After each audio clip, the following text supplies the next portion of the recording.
اور خود کریں. اگر کوئی یہ سمجھے کہ میرے بچے کی تربیت استاد کریں گے تو یہ بہت مشکل کام ہے. آپ کو 2-4 مثالیں ایسی ملیں گی اس پوری دنیا کے اندر. بنگلہ دیش کی تسلیمہ نسرین ایک عورت ہے جو ایک عالم کی بیٹی تھی اور بنگلہ دیش میں رہتی تھی. اس نے پھر سلمان رشدی کے ساتھ شادی کی. سلمان رشدی وہ گستاخ انڈیا کا تھا جس نے اللہ کے نبی کے خلاف کتابیں لکھی, اور تسلیمہ نسرین یہ پہلی خاتون ہے جس نے اللہ کے نبی کے خلاف کتابیں لکھی.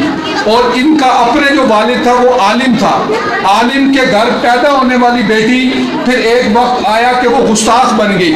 تو اس بات کو سمجھنا ہوگا کہ بچوں کی تربیت اتنی ضروری ہے کہ یہ نہیں ہے کہ ایک والد ٹیچر ہے اور وہ یہ سمجھے کہ میں اپنے بچوں کی تربیت نہ کروں, میرے بچوں کی تربیت ہو جائے گی. تو اس لیے سب سے زیادہ جو زور ہے وہ ہم نے اس کے اوپر دینا ہے.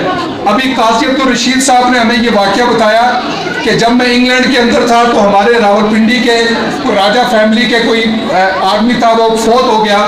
جب وہ فوت ہوا تو ہم وہاں پر گئے. ان کے 2 بیٹے تھے, ان کے 2 بیٹے تھے, دونوں میں اختلاف ہو گیا.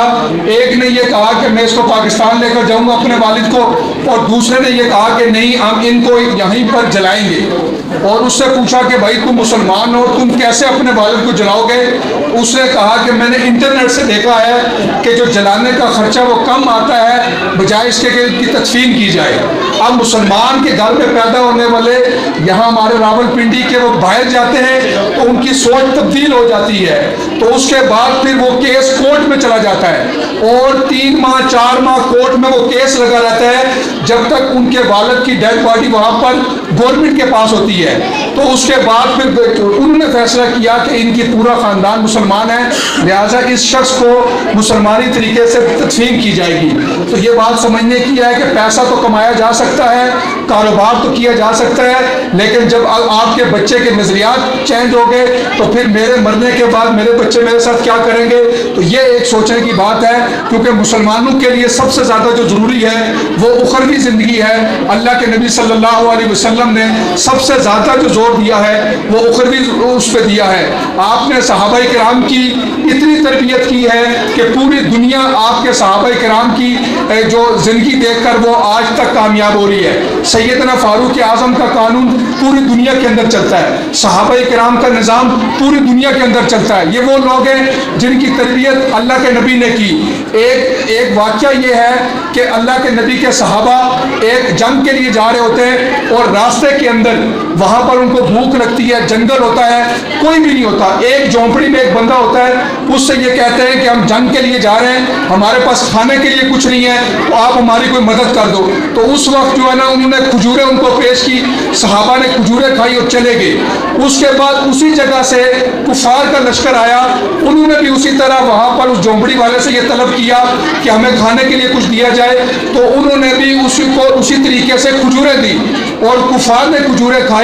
تو وہ جو جھونپڑی والا ہوتا ہے وہ ان سے یہ پوچھتا ہے کہ آپ کدھر جا رہے ہو؟ تو انہوں نے یہ کہا کہ یہ ایک نیا فتنہ آیا ہے, اللہ کے نبی کا نام لیتے ہیں کہ وہاں پر ان کے خلاف جنگ لڑنے. تو وہ جو دیہاتی ہوتا ہے اس سے یہ کہا کہ یہ جنگ تم ہار جاؤ گے. تو انہوں نے کہا کہ تم یہ کیسے کہتے ہو کہ ہم یہ جنگ ہار جائیں گے؟ تو انہوں نے کہا کہ تم سے پہلے انہوں نے بھی کھجوریں کھائی ہیں, تم نے بھی کھجوریں کھائی ہیں, تو میں نے اس سے یہ اندازہ لگایا ہے کہ تم ان سے یہ جنگ ہار جاؤ گے.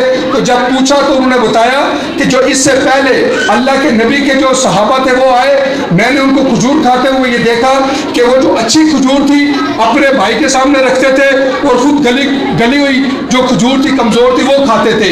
اور میں نے تمہیں یہ دیکھا ہے کہ تم اچھی کھجور خود کھاتے تھے اور اپنے ساتھی کے آگے کمزور کھجور رکھتے تھے.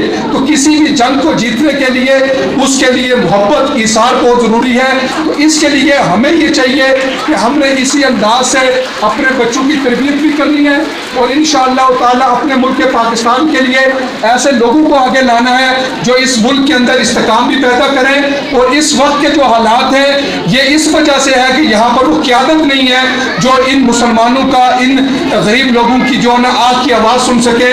انشاءاللہ تعالی ہم نا امید نہیں ہیں, ایک وقت آئے گا جب اس ملک پاکستان کے اندر سیدنا فاروق اعظم کا قانون ہوگا. اللہ تعالیٰ سے دعا ہے کہ اللہ تعالیٰ سب سے پہلے مجھے اس پر عمل کرنے کی توفیق عطا فرمائے, آپ سب کو اس پر عمل کرنے کی توفیق عطا فرمائے. محبت کون کرتا ہے, سیاست کون کرتا ہے, مجھے معلوم ہے میری حفاظت کون کرتا ہے.